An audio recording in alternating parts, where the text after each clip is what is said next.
नारद जी के कहने के अनुसार ध्रुव जी अपने पिताजी से मिलने के लिए गए। पिता ने पुत्र पुत्र कह करके वात्सल्य भाव से गोदी में बैठा लिया। सुरुचि ने आकर के हाथ पकड़ के उतार दिया। ध्रुव जी बोले, हम भी तो महाराज के ज्येष्ठ पुत्र हैं माँ जी, हमको भी तो बैठने का अधिकार है। सुरुचि कहती है, बेटा इस सिंहासन पर यदि बैठना है तो राजा का बेटा होना इतना महत्व नहीं रखता, उससे कहीं ज्यादा महत्व रखता है मेरे गर्भ से जन्म लेना। सुखदेव जी कहते हैं, देख रहे हो परीक्षित, जिसने भगवान ध्रुव जी का अपमान नहीं किया, इसका अभिमान इतना उच्च कोटि का हो गया, इसने ठाकुर जी का अपमान कर दिया। मतलब कितना बड़ा मंदिर इसका गर्व हो गया कि पहले भगवान को प्रकट करो।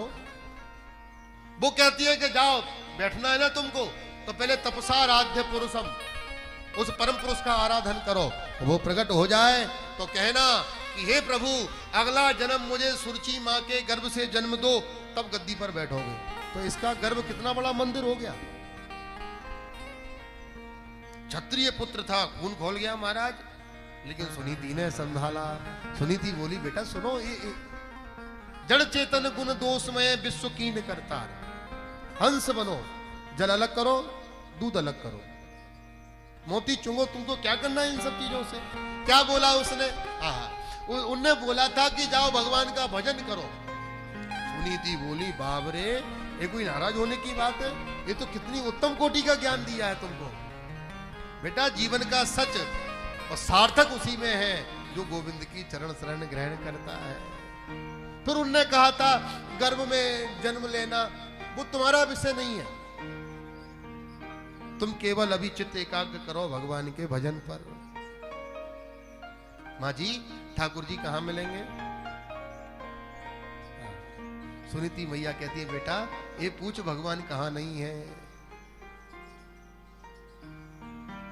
सर्वत्र है, ईशावास्यमिदं सर्वम, सर्वम खल इदं ब्रह्म, हरि व्यापक सर्वत्र समाना। कहां नहीं है। जिस देश में तू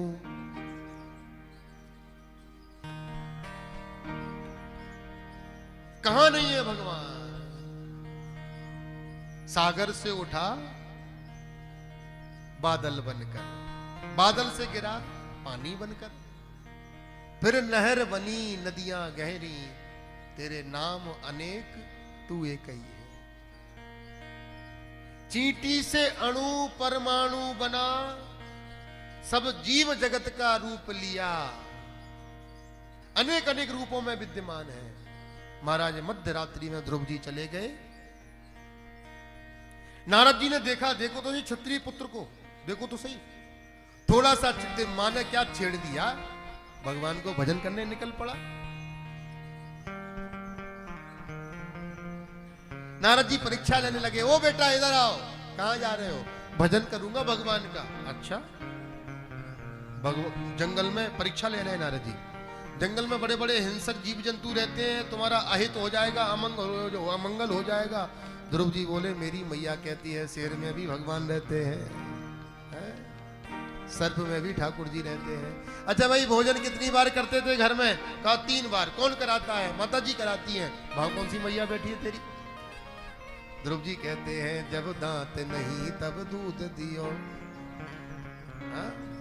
जब दांत दिए तो कछु और भी देगो, और जान को देत अजान को देत जहान को देत वो हमको भी देगो। भूखा जग सकता है कोई बंधुओं, पर भूखा कोई सो नहीं सकता। बोलो राधे राधे। इतना पुष्ट वैराग्य देखा, नारद जी समझ गए इसको तो चेला बनाना चाहिए। कान में मंत्र फूंक दिया, कहा मंत्र का आश्रय लेके जप करो, भगवान को आना ही पड़ेगा। सदगुरु वैद्य वचन विश्वासा। मधुबन में आ गए। यमुना भक्ति महारानी यमुना में स्नान किया, और महाराज जी ध्रुव जी ने उस द्वादशाक्षर मंत्र का जप करना प्रारंभ कर दिया।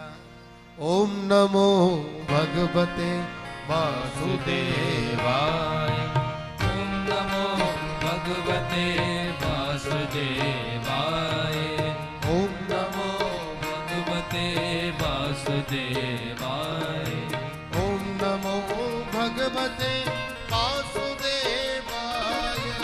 ओम नमो भगवते वासुदेवाय। ओम नमो भगवते वासुदेवाय। दूसरे महीने में खड़े होते हैं 6 दिन में, केवल यमुना का जल पीते हैं, सूखे हुए पत्ते टूट के जो नीचे गिर गए हैं उनका पान कर लेते हैं, ग्रहण कर लेते हैं, फिर 6 दिन तक कुछ नहीं। तीसरे महीने में 9 दिन में खड़े होते हैं, पत्ते भी खाना बंद, केवल यमुना का जल, फिर 9 दिन कुछ नहीं। चौथे महीने में पानी भी पीना बंद, केवल 12 दिन में एक बार नेत्र उद्घाटन करते हैं और 12 दिन में एक बार वायु का पान करते हैं। जितना वायु ग्रहण हो जाती है बस उससे आनंद, फिर 12 दिन तक कुछ नहीं। अंगुष्ठ के पैर के अंगूठे के बल पर खड़े। वासुदेवाय मेरो वासुदेवाय। वासुदेवाय मेरो वासुदेवाय। रामचंद्राय मेरो कृष्ण चंद्राय।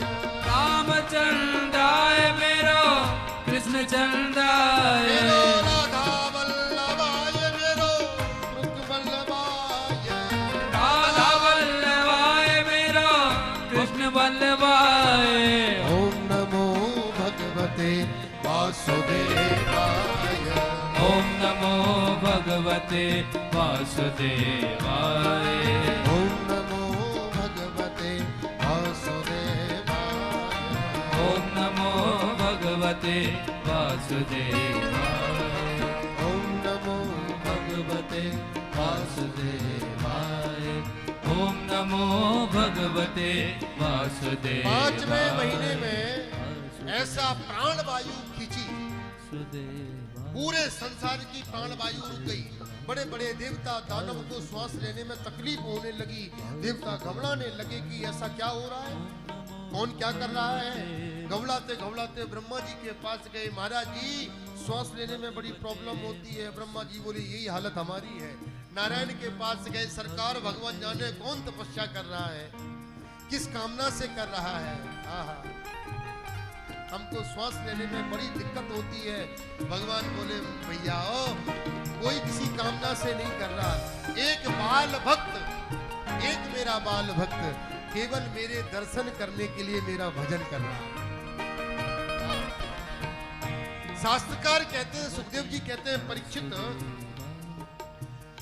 तयेव मुत्सन्न भया उरुक्रमे कृता बनामा प्रयुष्टपम और सहस्र शीर्षापि ततो गरुत्मतः मधुर वनम भ्रत्र ददच्छयागता। सुखदेव स्वामी कहते हैं भगवान ध्रुव को दर्शन देने नहीं गए। मधुर वनम भ्रत्र ददच्छयागता द्रष्टुम इच्छा ददच्छया। भगवान ध्रुव के दर्शन करने के लिए गए थे। बोलो राम, ये भक्ति का सामर्थ्य है। भगवान सामने प्रकट हो गए। आहा, अंतर मन से ध्रुव जी भगवान मन मंदिर में बैठे हैं, उनका आनंद ले रहे हैं। आधा घंटा हो गया ध्रुव जी के सामने भगवान खड़े हैं, आंखें नहीं खोलते।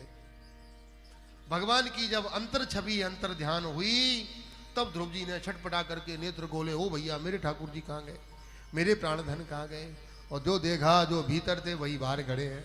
आहा, 40 मिनट से खड़े हैं भगवान सामने। भगवान को देख के ध्रुव जी मुस्कुरा जाते हैं, ध्रुव जी को देख के भगवान मुस्कुरा जाते हैं।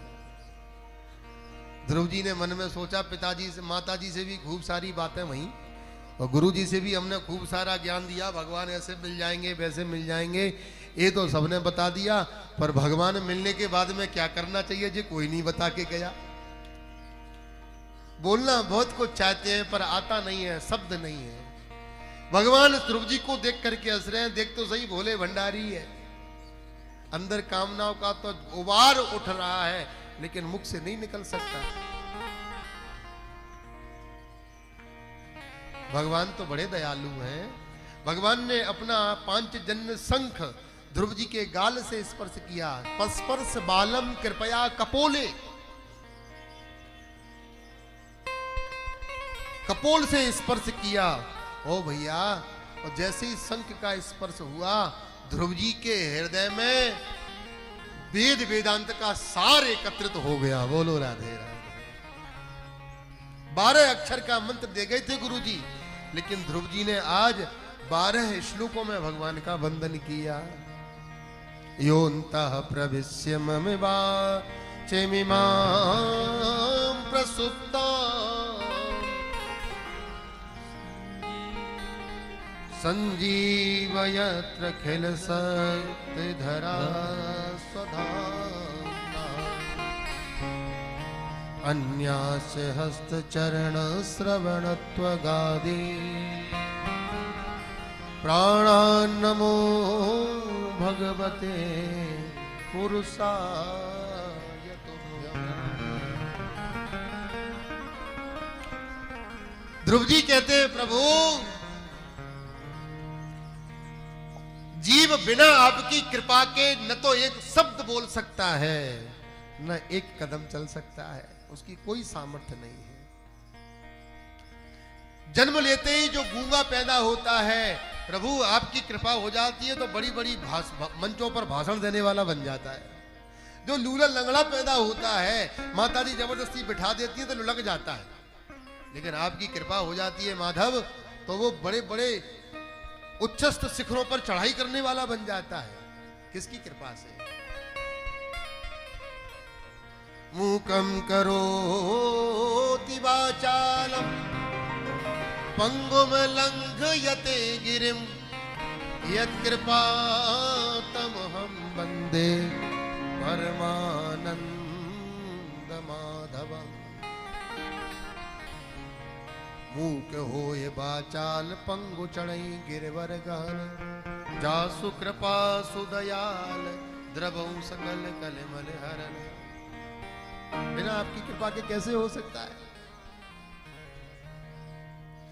लेकिन जीव की मूर्खता यही है, कर्तुम अकर्तुम अन्यथा कर्तुम सर्व समर्थ तो आप हो, लेकिन जीव के हिस्से उसको श्रेय दिलाने के लिए आप उसके द्वारा कोई कार्य करा देते हो तो वो मूर्ख अपना अभिमान बढ़ा लेता है कि मैंने किया है, जबकि प्रभु करने कराने वाले तो आप हो।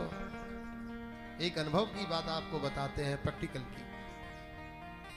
जिन चालीसाओं को, जिन स्तोत्रों को, जिन श्लोकों को, जिन आरतियों को हम दिन में 20 बार गाते हैं, जिन श्लोकों को हम दिन में 50-50 बार बोलते हैं, कभी कभी ऐसा होता है पाठ करते करते आगे की लाइन गायब हो जाती है। अजी हमको तो याद है, हमको तो खूब रट्टा पड़ा है, खूब याद है, दिन में 20-50 बार बोल रहे हैं, 10-15 साल से बोल रहे हैं, और पाठ करते अचानक ऐसा होता है कि बत्ती एकदम गायब हो जाती है, एकदम लाइट चली जाती है। ये कनेक्शन कहाँ कट गया?